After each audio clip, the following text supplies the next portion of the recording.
உங்களை போல் தன் மகன் ஆட்சிக்கு அதிகாரத்துக்கு வர வேண்டும், தங்களுடைய குடும்ப உறுப்பினர்கள் மத்தியில் ஆட்சிக்கு அதிகாரத்துக்கு வர வேண்டும், மத்தியிலும் கொள்ளையடிக்க வேண்டும், மாநிலத்திலும் கொள்ளையடிக்க வேண்டும்.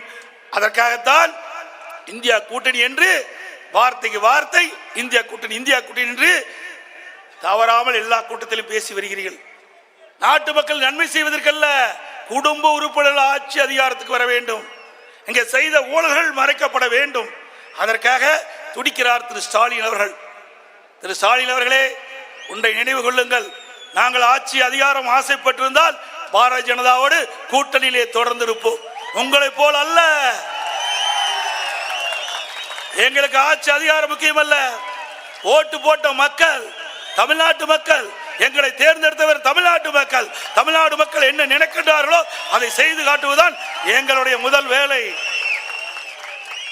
அதற்காக தான் பொன்மனச்சம்பல் புரட்சி தலைவர் எம்ஜிஆர், புரட்சி தலைவி அம்மா இருவரும் தலை வளர்ந்த இயக்கத்தை உருவாக்கி கட்டி காத்து நம் கையில் கொடுத்து விட்டு சென்றிருக்கின்றார்கள். உங்களை போல் தலைவராக நாங்கள் இல்லை, தொண்டனாக இருந்து நம் மேடையிலே பேசிக் கொண்டிருக்கின்றேன்.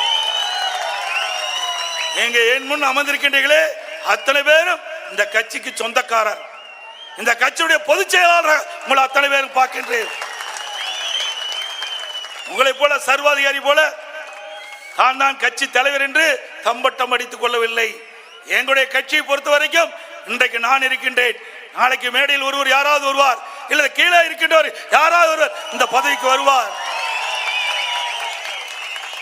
அதான் புரட்சி தலைவி அம்மா அவர்கள் சொன்னார்கள், எனக்கு பின்னாலும் 100 ஆண்டு காலம் அனைத்து இந்திய அண்ணா திராவிட முன்னேற்ற தொடரும்.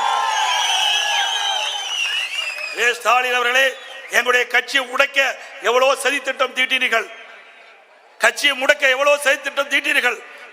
அன்றைக்கு எட்டப்பர்கள் இருந்தார்கள், இன்றைக்கு சில எட்டப்பர்கள் இருந்தார்கள், இன்றைக்கு காணாமல் போய்விட்டார்கள், விலாசம் தெரியாத போய்விட்டார்கள். இது தெய்வத்தால் துவங்கப்பட்ட கட்சி. பொன்மனச்சம்பல் புரட்சி தலைவர் எம்ஜிஆர் தெய்வ சக்தி படைத்தவர், இதே புரட்சி தலைவி அம்மா செய்த தெய்வ சக்தி படைத்தது. 2 பேரும் தலைவர்களும் நமக்காக இறைவன் கொடுத்த கொடை. நாட்டு மக்களுக்காக உழைத்து மறைந்த தலைவர்கள் தோற்றுவித்த கட்சி அண்ணா திமுக கட்சி. உங்களை போல் திமுக கட்சி போல கார்பரேட் கம்பெனி அல்ல. திமுக ஒரு கட்சி அல்ல, ஒரு கார்பரேட் கம்பெனி. அந்த கம்பெனிக்கு யார் வேணாலும் முதலாளி ஆகலாம். அண்ணா திமுக அப்படி அல்ல, இது ஒரு ஜனநாயக கட்சி.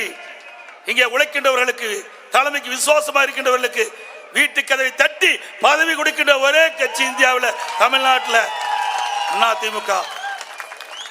அதே அப்படிப்பட்ட கட்சியை பார்த்து நீங்கள் வேண்டுமென்றே திட்டமிட்டு அவதூறாக பேசுவது, ஏளனமாக பேசுவது, இதை நிறுத்திக் கொள்ளுங்கள். இல்லாவிட்டால் நான் அல்ல, எங்களுடைய சாதாரண தொண்டன் உங்களுக்கு தகுந்த பதிலடியை கொடுப்பார்.